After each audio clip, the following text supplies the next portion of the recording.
So, ladies and gentlemen, it looks like Dvsn has found a new home to be signed under.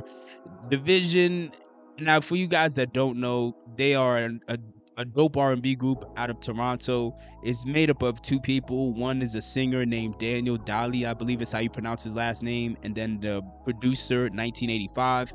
You mostly see Daniel for the most part. You really don't see 1985 a whole lot, but again, they are a group based out of Toronto. They were signed to Drake's OVO label for the past decade, more or less.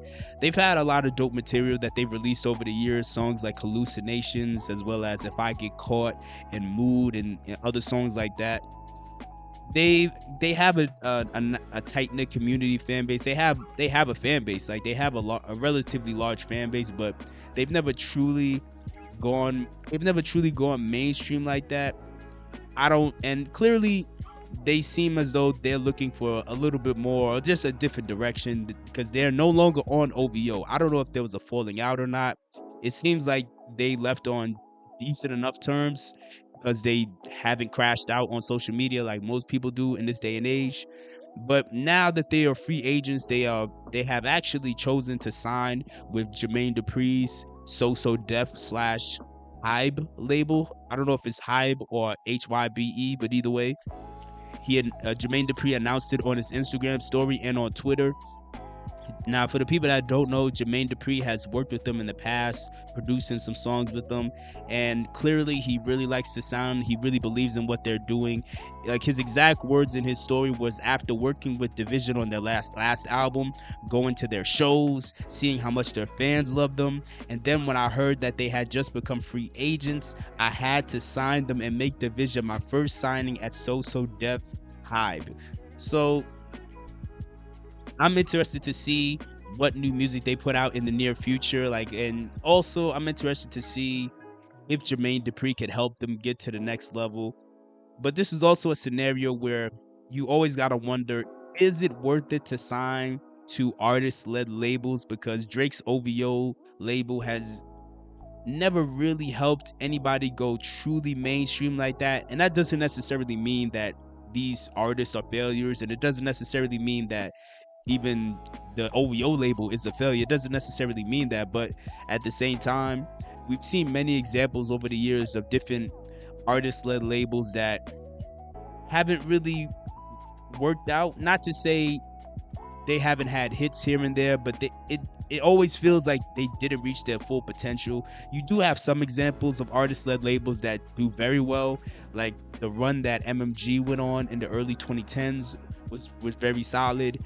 The run that Young Money went on with Drake and Tyga and Nicki Minaj from the late 2000s all the way up until now, technically, that was very dope, especially because they did it at the peak of Lil Wayne's popularity. I thought that was just a perfect, the way they timed that out was perfect.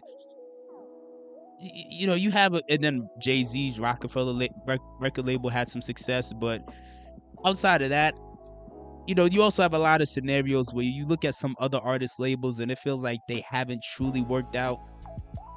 But Yo Gotti was an artist. Well, he's still technically an artist, but he has an artist-led label, and he's had a lot of success over the past 5 years during the 2020s with artists like Glorilla, ESTG.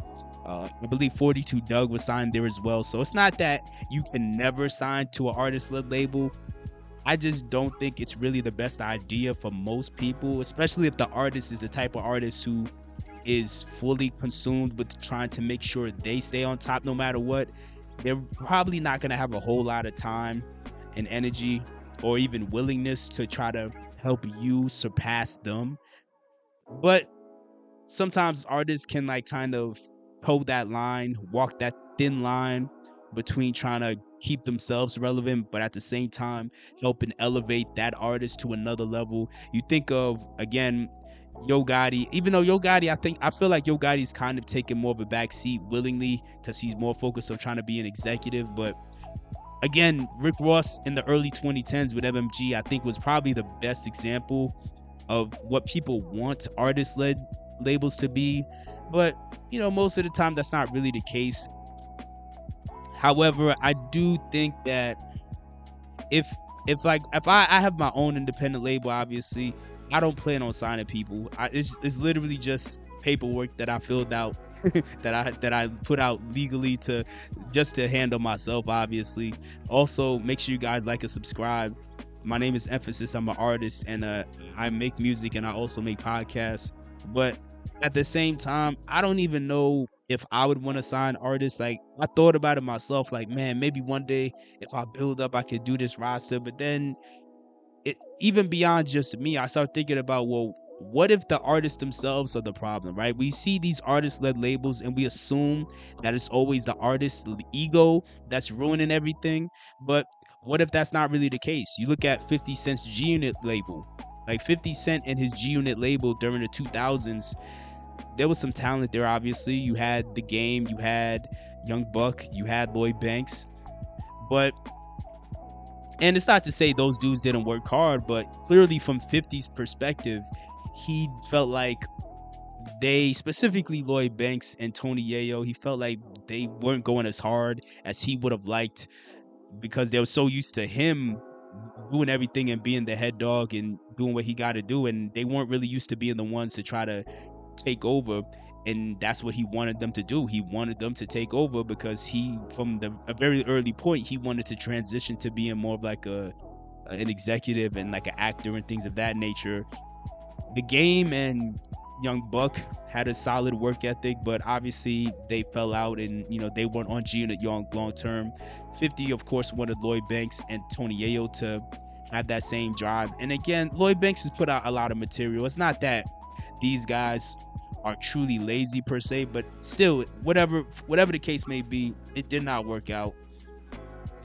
I remember I saw a story, I think it was like Academics one time, talking about how he was starting a label a couple years ago and he had an artist that he signed, and he started talking about all the extra stuff the artist was putting him through, mainly because the artist was a liability. Like, clearly you could tell the type of artist. It clearly was like a street artist. You already know what it is. Like, somebody who's not taking life too seriously yet, and at a certain point he's realizing that he's wasting money trying to help somebody out. But hopefully this works out for Dvsn. Hopefully they put some new music out. Hopefully, I want to see what Jermaine Duupri and his talents can bring to when he has full control over a group like Dvsn, because Jermaine Duupri has had a lot of dope artists that he has helped elevate over the years, whether it's the Ushers or whether it's the Crisscrosses or anything in between. Jermaine Duupri is a legend, so I'm interested to see how this works out. Let me know, are you excited about a new Dvsn album? Have you listened to Dvsn before? And do you think it's truly worth it to sign to an artist-led record label?